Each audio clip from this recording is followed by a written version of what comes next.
baginda Rasulullah Shallallahu Alaihi Wasallam yang saya hakul yakin 1000% bila itu ada siapapun yang hadir dalam acara ini, yang terlibat dalam acara ini adalah orang-orang yang akan mendapatkan keberlimpahan karunia dari Allah. Yang sedang susah Allah ganti dengan kemudahan, yang sedang sakit Allah akan berikan kesembuhan, yang gak punya duit dikasih rada banyakan, giliran duit aminnya rada banyak.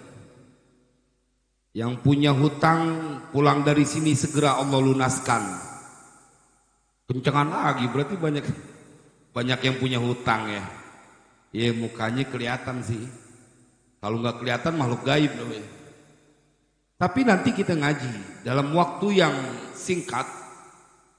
Saya akan penuhi ruangan mulia ini dengan dalil yang tidak terbantahkan bahwa engkau yang cinta kepada Al-Quran dan langkah kakimu tak tertahan sehingga sampai di tempat ini adalah orang-orang yang diceritakan akan mendapatkan banyak karunia di dalam Al-Quran.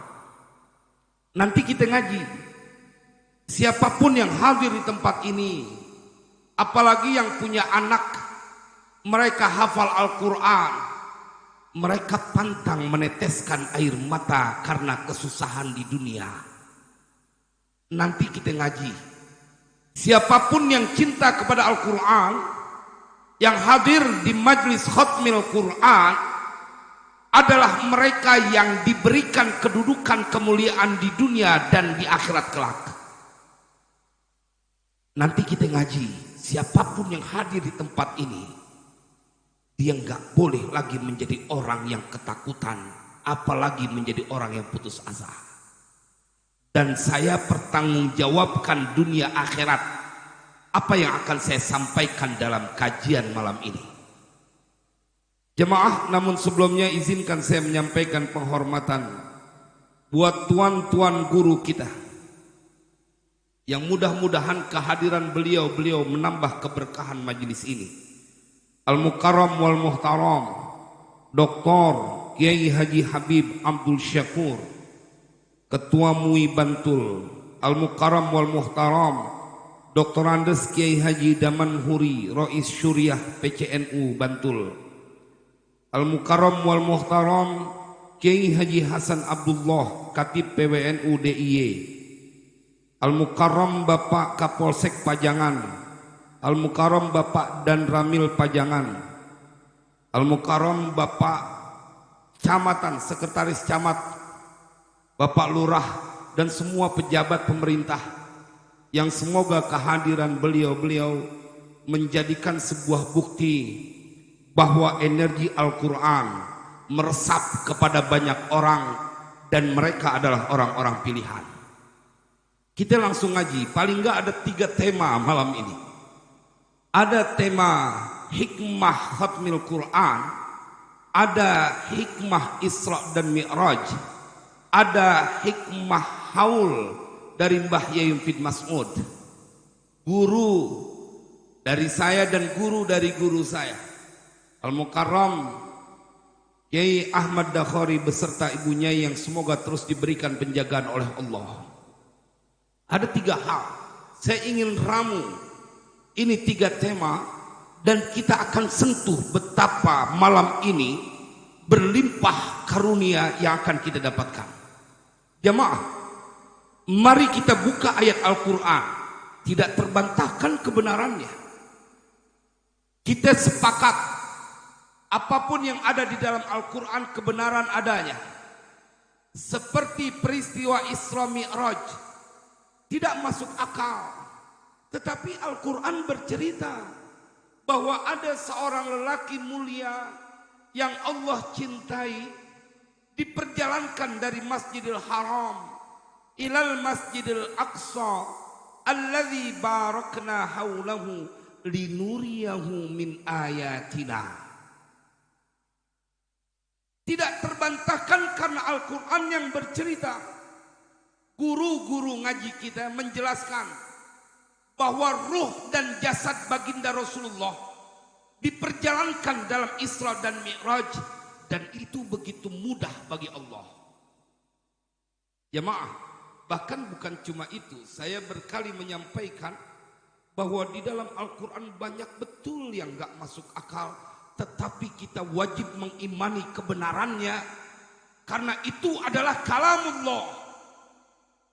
Ada cerita tentang Maryam yang tidak pernah tersentuh oleh lelaki, tapi beliau hamil dan melahirkan putra yang bernama Isa.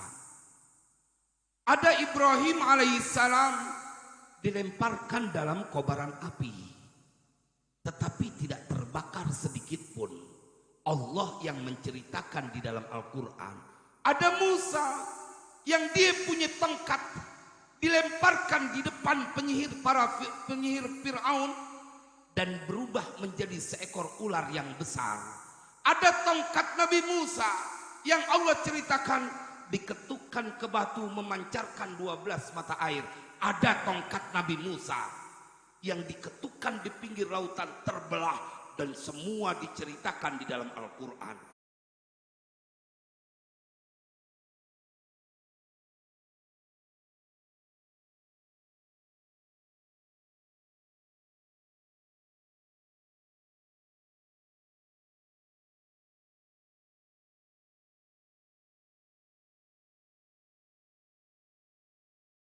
Kita mengimaninya tanpa sedikit ada keraguan.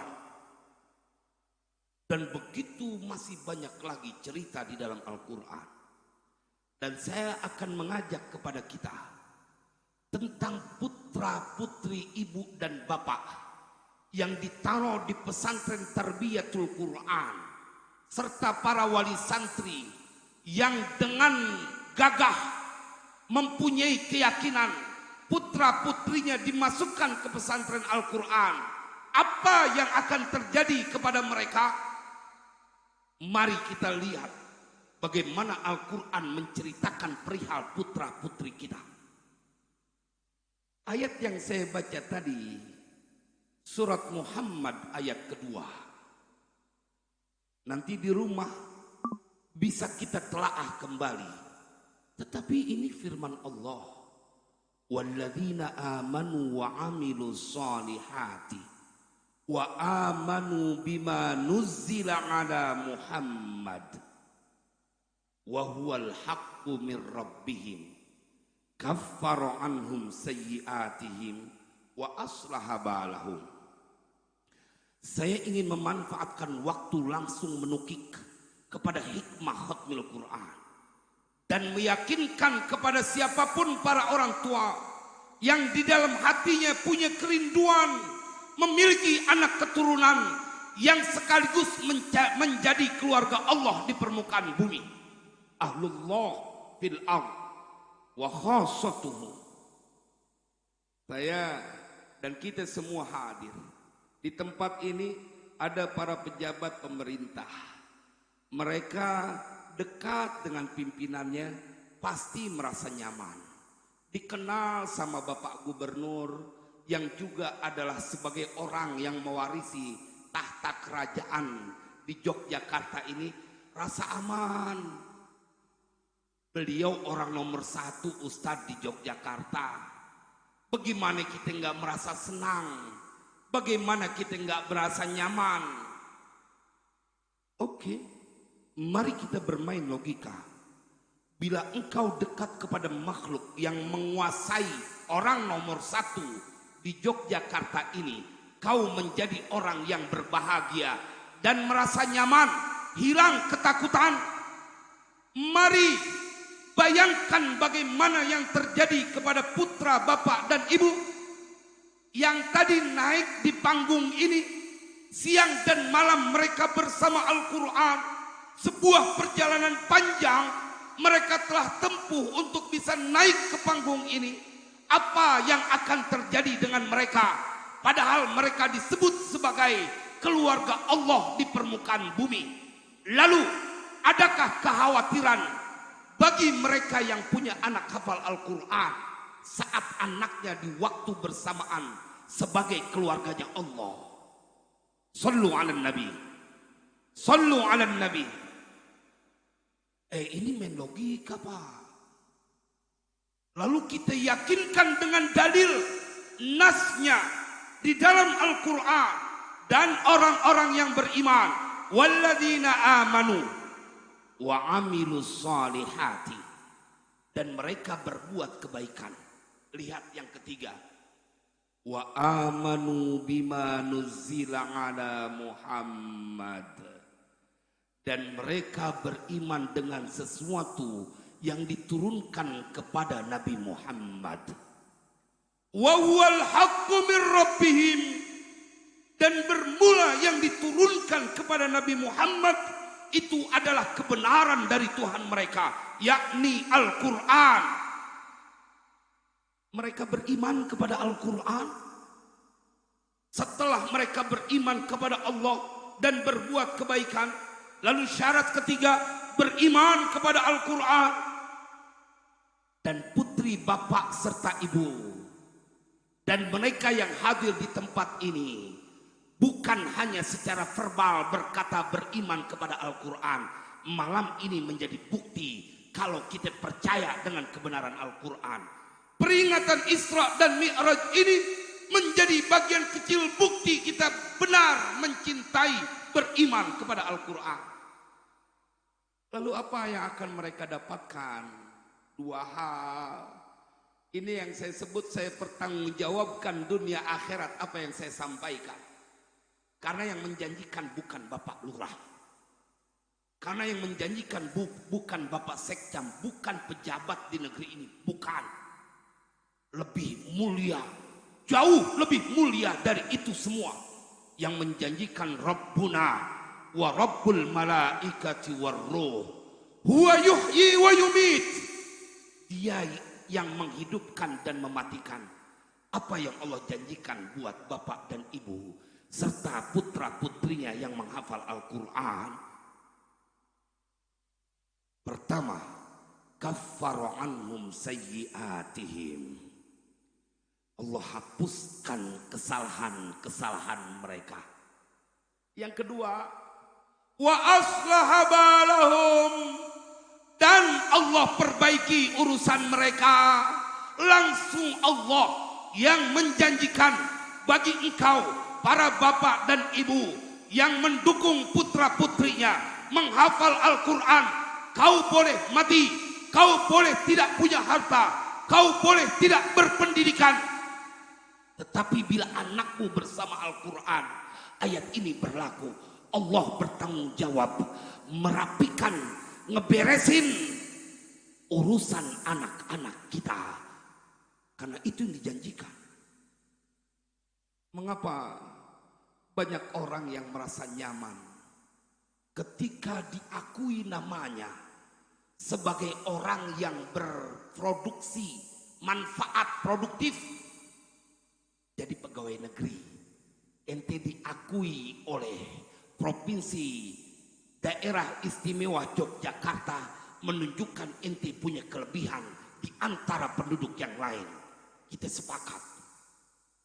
Ketika engkau menjadi anggota Dewan DPR RI, maka engkau menjadi seorang yang diakui oleh negeri ini lebih tinggi lagi. Mereka yang hafal Al-Quran, yang mengakui kedudukannya langsung yang Maha Rahman. Tanzilum min Rabbil Alamin. Al-Quran itu turun dari Dia Allah yang menguasai semesta raya. Lalu dada anakmu dipilih oleh Allah untuk tersimpan Al-Quran dalam hafalannya. Sallu ala Nabi. Mari Bapak kita berpikir adil. Karena saya suka rada gemes dengan orang yang berkata, Ustaz, kalau mereka hafal Al-Quran entarnya jadi apaan? Pertanyaan yang seakan-akan tidak percaya dengan janji Allah di dalam Al-Quran. Saya perlu buktikan, Pak. Saya alumni Pondok Pesantren Tarbiyatul Quran. Bahkan saya selamanya menjadi santri Tarbiyatul Quran. Saya selamanya menjadi murid Kiai Ahmad Dakhari. Saya juga selamanya menjadi murid Kiai Haji Mufid Mas'ud, Mbah Yai Mufid Mas'ud. Jamaah, lalu saya menjalankan apa yang mereka yang telah mengenal Allah memberikan nasihat kepada kami. Lalu ada kesusahan dalam hidup? Enggak, Pak. Bapak Ibu lihat sendiri, saya bukan pegawai negeri, tapi saya istiqomah sama Al-Quran. Tapi boleh diadu badan saya suburnya dibanding Pak Lurah. Ya, Pak Lurah paling beratnya 60 kilo. Hah, setengah dari saya. Ya, fakta kan? Oh Pak, kalau orang gemuk berarti makannya banyak. Kalau makannya banyak berarti pengeluarannya banyak.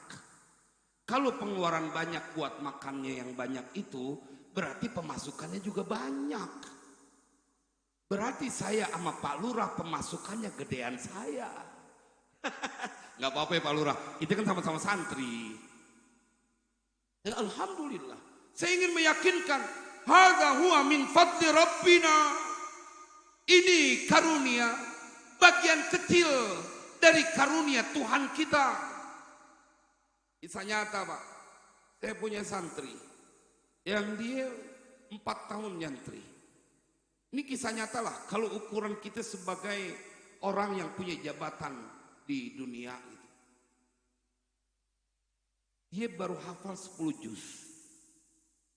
Kemudian ada sebuah program dari TNI menerima tentara dari jalur santri. Jangan lulusan aliyah Pak. Beliau cerita kemarin soal karena sekarang lagi pendidikan kedua. Begitu keluar insya Allah Beh karena manggil saya Abe langsung punya pangkat serda kalau nggak salah katanya. Ini lulusan aliyah baru hafal 10 juz. Beliau bilang, Beh saya masuk Tentara Nasional Indonesia dengan keberkahan Al-Quran 10 juz. Saya tidak diminta untuk mengeluarkan 1 rupiah pun. Ini fakta Pak. Dan bukan cuma itu, semuanya diberikan kemudahan. Baju yang saya pakai semuanya gratis. Apakah ini tidak meyakinkan engkau bahwa bila anakmu bersama Al-Quran, Allah punya ketentuan dan bahkan lebih jauh dari akal seorang ayah maupun ibu yang punya anak hafal Al-Quran. Fakta Pak. Makanya saya bilang pada saat ini kita akan menjadi orang-orang yang diajak untuk, kalau bahasa dari Pak Lurah, secara kafah, secara totalitas. Ente kalau cinta sama Al-Quran jangan tanggung-tanggung. Sebutkan mereka yang saat ini mempunyai gelar profesor. Apa yang mereka kuasai? Profesor hukum yang dikuasai adalah literatur tentang hukum. Totalitas mereka dedikasikan waktunya untuk membaca buku-buku tentang hukum. Tanyakan tentang profesor doktor yang mereka ahli dalam ekonomi. Yang mereka kuasai adalah secara totalitas literatur buku tentang ekonomi. Jadi tuh profesor punya kedudukan Pak di negeri ini. Siapa ahli kimia? Siapa ahli fisika? Lalu apa yang mereka lakukan? Mereka menggeluti buku yang berkenaan dengan disiplin ilmunya. Maka mereka jadi orang hebat di negeri ini. Padahal itu buku buatan manusia. Padahal mereka cuma menghafal bagian-bagian penting saja. Tidak semua teks dalam buku itu mereka hafal. Tetapi sebuah konsekuensi logis, kalau kau dedikasikan dirimu pada sebuah disiplin ilmu dengan buku-buku yang kau kuasai, kau tidak akan dihinakan. Lalu mari kita bayangkan bagaimana dengan anak-anak kita yang saban hari berinteraksi dengan Al-Quran. Dan itu adalah kalamullah, bukan makhluk, bukan buatan manusia. Jamaah sekalian yang berbahagia, apa yang terjadi? Banyak orang kagak percaya dengan janji Allah. Ente dijanjiin deket nih sama Pak Sekcam, mau ngurusin KTP. Ini contoh, kita mau ngurus KTP, Pak Sekcam tahu kita orang baik, Pak Sekcamnya orang baik. Udah nggak usah susah-susah, aneh ngurusin. Pulang ke rumah istri nanya, Mas, piye KTP-nya? Ya, saya berani kalau ngomong cuma piye doang. Gimana KTP-nya? Udah beres. Kok udah beres? Pak Sekcam nolongin kita. Ya Allah. Istrinya di rumah alhamdulillah. Kalau dibantuin sama Pak Sekcam, diberesin sama Pak Sekcam aman dah. Jemaah, lalu bagaimana kalau urusan hidupmu diberesin langsung oleh yang menghidupkan dan mematikan? Kaffara anhum sayyi'atihim wa aslaha balahum, dan Allah akan memperbaiki urusan mereka. Nggak mungkin nggak beres kalau Allah yang menjanjikan. Cuma malam ini memang kita butuh untuk diyakinkan bersama-sama. Saya baru beli kitab namanya Qutul Qulub, Tuan Syekh Abu Thalib Al-Makki. Kitab ini sering dikutip oleh Imam Ghazali. Kemudian jamaah sekalian yang berbahagia, di dalam kitab itu diceritakan bahwa satu huruf di dalam Al-Quran tidak mampu dipikul oleh seluruh malaikat. Satu hurufnya. Maka itu dengan peristiwa khatmil Quran dan Isra Mi'raj serta haul dari orang yang dimuliakan yang disebut Ahlul Quran, Mbah Yai Mufid Mas'ud, rasanya malam ini kudu kita selesaikan ketakutan kita semuanya. Ada sebuah kisah di dalam Al-Quran ketika Nabi Yakub terlalu berlebihan sampai melupakan dalam tanda kutip peran Tuhan. Ketika anak-anaknya diceritakan di dalam Al-Quran, qalu ya abana ma laka la ta'manna ala Yusufa wa inna lahu lahafizun wa inna lahu lanasihun arsilhu ma'ana ghadan yarta' wa yal'ab wa inna lahu lahafizun. Jamaah sekalian berbahagia, ketika ini anak-anaknya Yakub, dia pengen minta dipercaya bisa main bersama dengan Yusuf karena mereka punya makar, pengen mencelakai Yusuf. Arsilhu ma'ana ghadan yarta' wa yal'ab wa inna lahu lahafizun. Kirim ini Yusuf, besok bisa main bersenang-senang bersama kami. Kemudian apa yang diceritakan di dalam Al-Quran? Qala inni la yahzununi an tadhhabu bihi wa akhafu ayyakulahu dhi'bu wa antum anhu ghafilun. Al-Quran bercerita tuh, jangan aku khawatir kepergianmu akan menjadikan kesedihanku, dan aku khawatir kalau nanti seekor serigala akan memangsa Yusuf.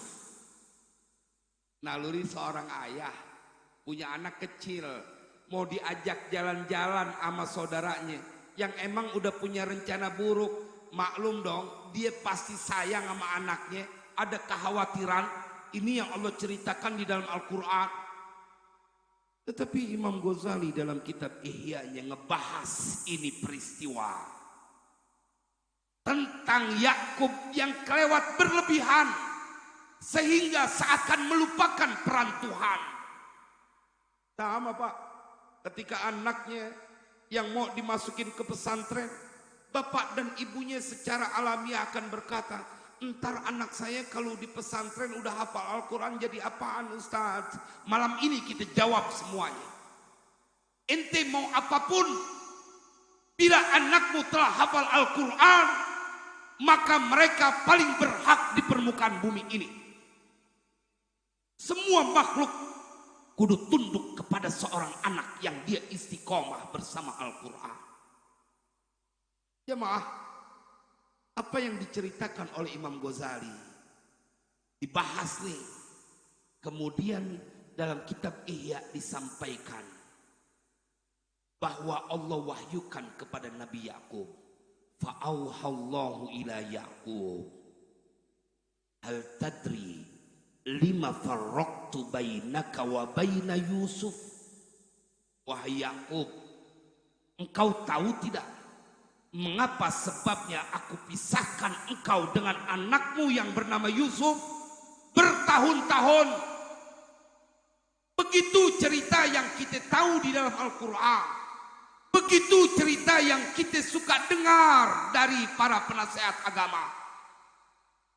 Yakub dan Yusuf dipisahkan, bahkan diceritakan oleh Allah dalam Al-Quran, Nabi Yakub alaihissalam sampai buta kedua matanya, wabyaddat ainahu minal huzni, dan menjadi putih kedua mata Yakub lantaran sedih berpisah dengan Yusuf.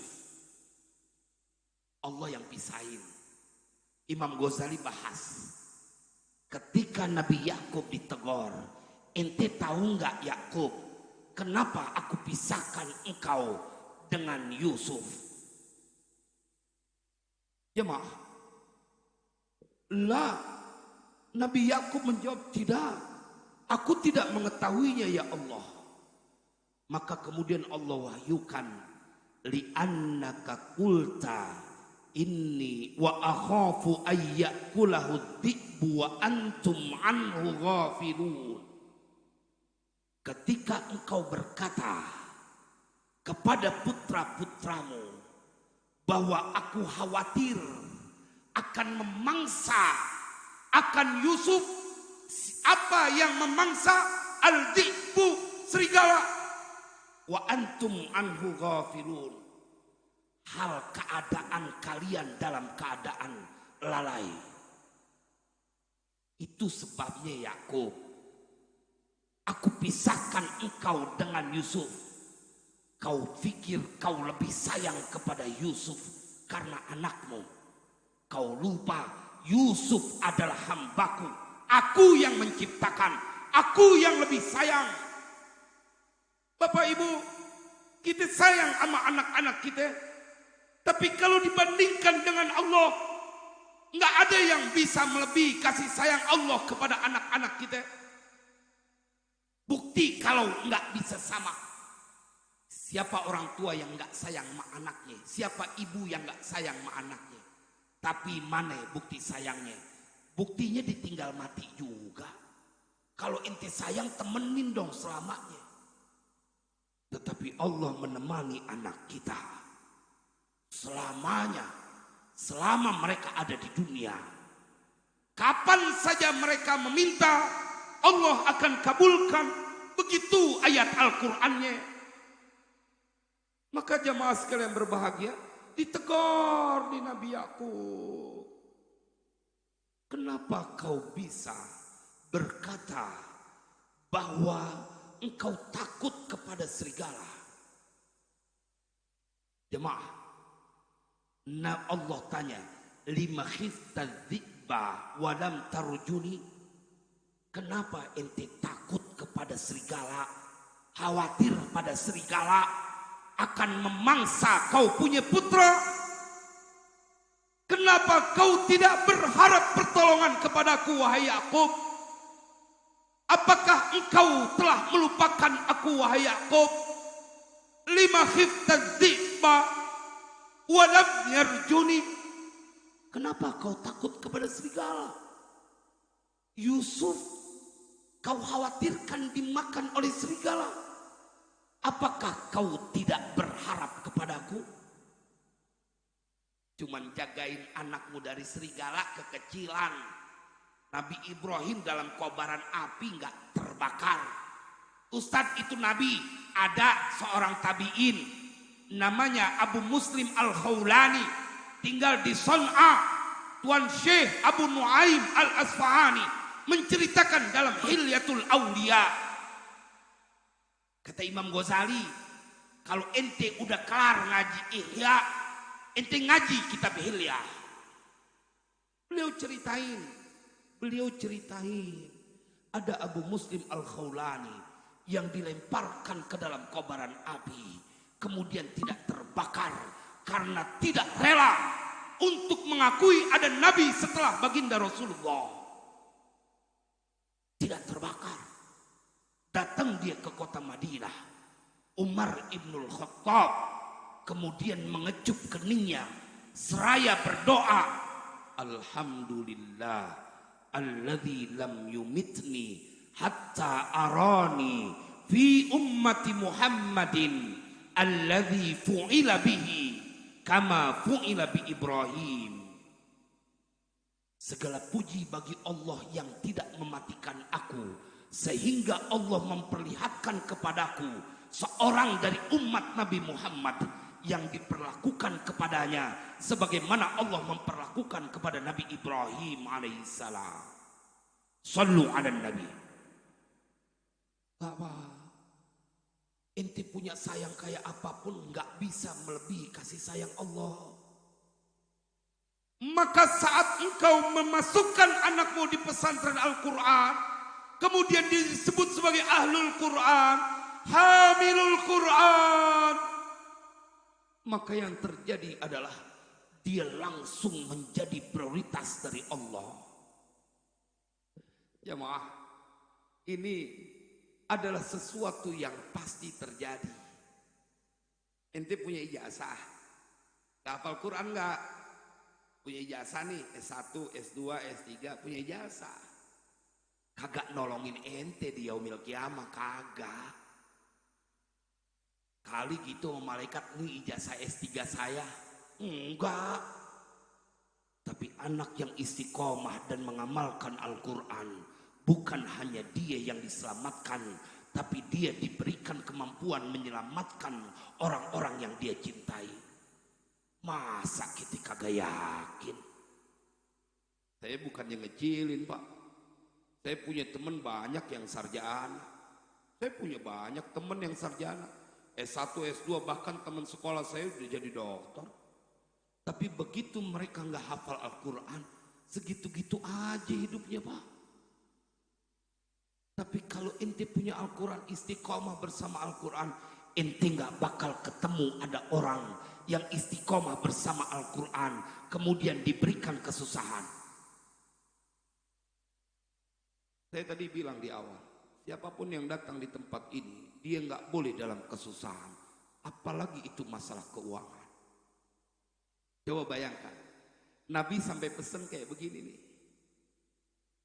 man qara'a suratal waqi'ati fi kulli lailatin lam tusibhu faqatun abada.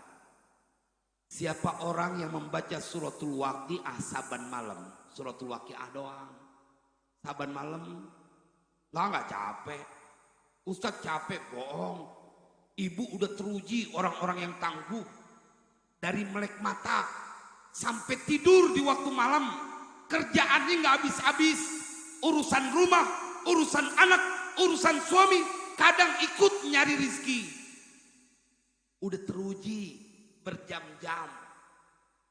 Bapak yang kerja udah teruji, yang ke sawah dari pagi sampai siang, yang ke kantor dari pagi sampai sore, berbulan-bulan dia lakukan itu. Saya suka bercandain, padahal gajinya cuma 7 koma, tanggal 7 udah koma.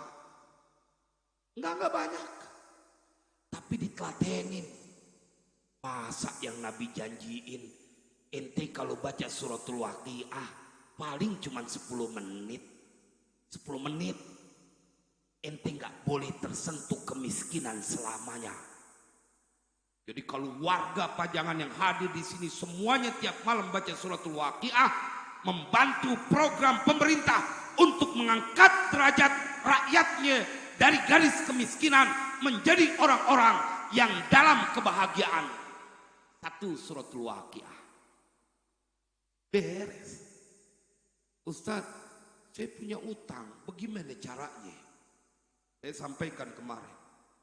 Mbah Yai Fid Mas'ud begitu sayang kepada santri-santrinya. Beliau memikirkan jangan sampai santrinya punya hutang. Sampai kemudian di pesantren Sunan Pandanaran, dan ini terjadi kepada semua muridnya, kita punya wiridan namanya Ratibul Haddad. Saya ngaji kitab syarah Ratibul Haddad, Sabilul Hidayati war Rasyad, sampai hatam.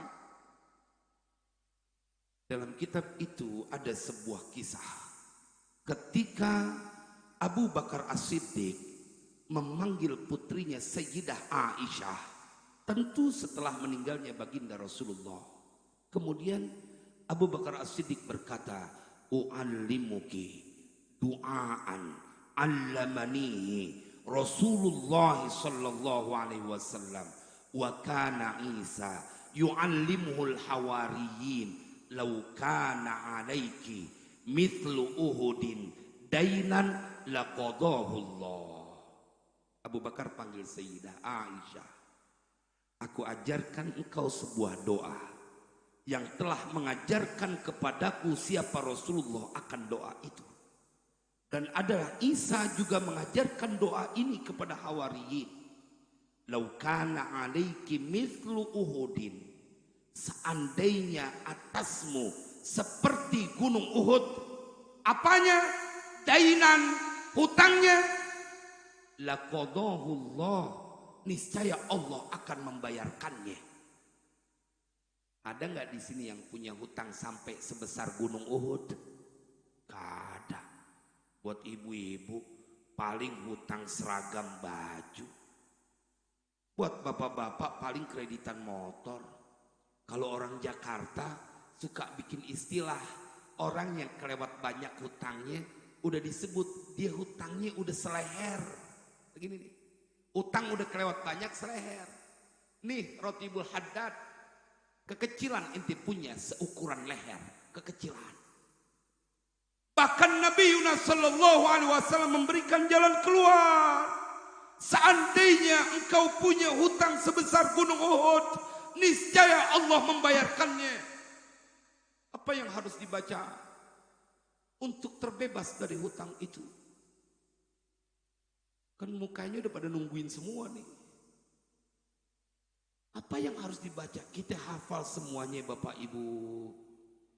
Ya farijal ham, ya kashifal gham, ya man li'abdi, ya ghafir wa yarham. Itu kan bacaan Ratibul Haddad. Bacaan Ratibul Haddad. Jikalau engkau baca ya farijal ham, ya kashifal gham, maka yang terjadi adalah kau punya hutang, Allah yang bayarin. Oh, saya ngelaksanin langsung, Bu. Suatu waktu saya ngebebasin tanah 3.000 meter di daerah Bogor. Kalau dinominalkan mungkin sampai 1 miliar lebih sampai pengurusannya. Karena Mbah Yai Mufid selalu mengajarkan santrinya, jangan pernah kau meminta kepada makhluk. Tanggung, ada Sang Kholik yang kapan saja kau bisa datang memohon kepadanya. Itu yang ditanam, Pak. Saya ngerasain betul. Ditanam langsung di dalam sanubari setiap santri Mbah Mufid. Ente jangan pakai ngucap sama makhluk. Karena ada Sang Kholik yang maha dermawan. Bagaimana mungkin kau lebih yakin kepada makhluk yang fana? Ma indakum yanfad wa ma indallahi baq. Jemaah, Apa yang terjadi? Saya ajak istri saya baca ya farijal ham ya kashifal gham. Sebulan lebih dikit. Itu uang 1 miliar nggak ketahuan. Tiba-tiba kemudian jadi lunas semuanya. Kita diajarin di pesantren. Kalau di sekolahan umum kagak diajarin Pak bacaan Rotibul Haddad. Nggak diajarin. Nggak diajarin. Bacaan sholawat tunjina, sholawatan kamila, atau wiridan-wiridan yang lain. Padahal Tuan Syekh Al-Habib Abdullah bin Alawi Al-Haddad kita ngaji di pesantren-pesantren salaf. Namanya Risalatul Mu'awanah. Beliau bikin statement, pernyataan. Al-waridat min haitsul aurat. Karunia-karunia dari Allah yang datang itu seukuran, beriringan dengan wiridan-wiridan yang ente baca. Bagaimana mungkin kemudian anak-anak kita yang dalam 24 jam boleh jadi 3 jam mereka habiskan bersama Al-Quran. Wah ini Pak kalau di Jakarta rahasia umum, jangan kata orang awam. Sekelas Ustadz juga baca Al-Quran sehari 3 jam belum tentu ketemu gampang kita. Tapi kalau mereka yang hafal Al-Quran, mereka punya wiridan dari guru-gurunya. Sehari kudu baca 5 juz. Paling kagak ente baca 3 juz. Kan kalau kebanyakan orang baca di bulan Ramadan doang. Ya tapi masih cakep sih daripada seumur hidup kagak demen sama Al-Quran. Tetapi saya ingin mengajak kepada kita, bagaimana kemudian anak-anak kita yang punya wiridan Al-Quran, siang dan malam, bapaknya sedang tidur, ibunya sedang terlelap, anaknya sedang bersama Al-Quran. Itu hanya terjadi kalau anak-anak kita di pesantren Al-Quran. Maka saya ingin meyakinkan kepada Bapak Ibu, anak kita adalah harta yang paling mahal, paling berharga. Kita kudu serius ngurusinnya. Kita kudu pikirin bagaimana kalau kita udah tua, bagaimana kalau kita udah nggak ada. Anak-anak kita bagaimana hidupnya kalau cuman berbekal ijazah. Tidak ada jaminannya. Saya belum pernah mendengar Presiden Republik Indonesia dari yang pertama sampai sekarang, bagi mereka yang punya ijazah S1 sarjana maka secara otomatis mendapatkan fasilitas buat menjadi pegawai negara. Gak ada Pak, bawa-bawa dulu lamaran, bawa-bawa dulu. Tapi kalau dia punya Al-Quran yang jamin langsung Allah, wa aslaha balahum. Belum lagi janji pada saat Allah menceritakan innallaha ma'al ladzina taqaw wal ladzina hum muhsinun. Allah bersama orang yang bertakwa, Allah temenin. Kalau anak-anak kita bersama Al-Quran mengamalkan apa yang ada di dalam Al-Quran, maka rasanya mereka memenuhi kriteria orang-orang yang bertakwa. Lalu apa yang akan terjadi dengan mereka? Allah temenin. Bapak ibunya boleh tinggalin, tapi Allah temenin. Innallaha ma'al ladzina taqaw wal ladzina hum muhsinun. Jangan kata cuma satu orang, Pak. Sekampung. Allah ceritakan dalam Al-Quran, nggak ada tanah sejengkal kecuali di situ mengalirkan karunia yang besar. Dalam surat An-Nahl Allah ceritakan, wa daraballahu mathalan qaryatan kanat aminatan mutma'innah ya'tiha rizquha ragadan min kulli makan. Allah ceritain Pak. Jangan kalau cuma 1-2 orang anak kita, satu kampung Allah ceritakan. Allah perumpamakan ada satu kampung. Wa daraballahu mathalan qaryatan kanat aminatan mutmainnah. Itu kampung aman, tenang. Bukan cuman itu, Allah penuhi rizki mereka. Ya'tiha rizquha rogodam min kulli makan. Datang kepada itu kampung. Apa yang datang? Rizquha, rizkunya itu kampung. Rogodan, berlimpah. Min kulli makan, dari tiap tempat yang menceritakan Allah. Nggak ada tanah sejengkal kecuali tempat itu memberikan berkah yang berlimpah, rizki yang berlimpah. Tapi kemudian fakafarat bi an'umillah, maka Allah jadikan berbalik 180 derajat lantaran itu kampung kufur kepada nikmat-nikmat Allah. Fa'adzaqahallahu libasal ju'i wal khaufi bima kanu yasna'un. Maka kemudian Allah timpakan kepada kampung itu ketakutan dan kelaparan lantaran apa yang mereka kerjakan. Lalu apa yang kita simpulkan?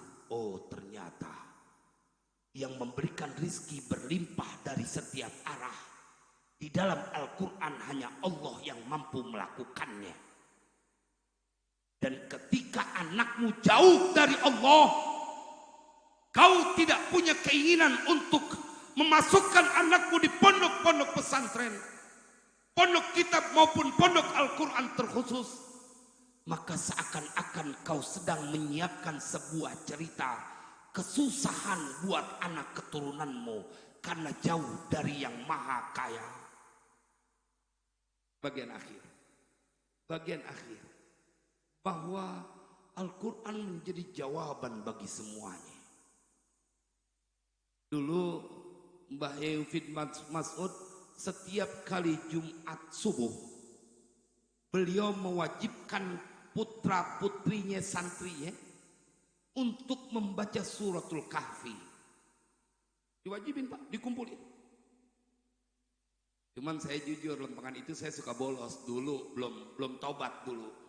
Masih jadi santri yang kagak tahu tentang orang tua atau guru yang kelewat saya. Tapi begitu kita ngaji kitab Ihya Ulumuddin, ya Allah, Mbah Yai Mufid Mas'ud nggak kepengen ada muridnya yang sakit kelewat lama kecuali segera Allah sembuhkan. Ternyata di dalam kitab Ihya Ulumuddin Imam Ghazali menceritakan keutamaan hari Jumat ketika engkau membaca suratul Kahfi. Man qara'a suratul Kahfi yaumal jum'ah aw lailatal jum'ah dia nuran min haitsu yaqra'uha ila Makkah. Siapa orang yang baca surat Al-Kahfi pada malam Jumat atau pada hari Jumat, maka diberikan cahaya dari tempat dia baca sampai Mekah. Belum lagi diberikan ampunan 7 hari ditambah 3 hari. Tapi bagian akhir, di antara keistimewaan dari surat Al-Kahfi yang dibaca oleh orang pada hari Jumat atau malam Jumat, ufiya minad da'i wad dubailati wa dzatil jambi wal barasi wal juzami wal fitnatid dajjal wa fitnatid dajjal. Siapa orang yang baca suratul Kahfi pada malam Jumat atau hari Jumat, dan ini Mbah Yai Mufid Mas'ud menunjukkan kasih sayang kepada muridnya. Biar kata ente udah nggak di pesantren, amalan di pesantren dibawa ke rumah, baca suratul Kahfi malam Jumat atau hari Jumat. Beliau nggak kepengen ngelihat santrinya, biar kata udah nggak di pesantren, ngelihat santrinya dalam keadaan sakit. Karena itu dibekali dengan ilmu yang beliau miliki dari baginda Rasulullah. Beliau dipesankan untuk membaca suratul Al-Kahfi, suratul Kahfi. Siapa orang yang baca suratul Kahfi, dia akan disembuhkan dari penyakit. Wadubailah, kita buka kamusnya apa yang dimaksud dubailah, maka diceritakan itu dubailah penyakit bisul yang dia tumbuh di dalam badan. Kalau bahasa medisnya tumor atau kanker.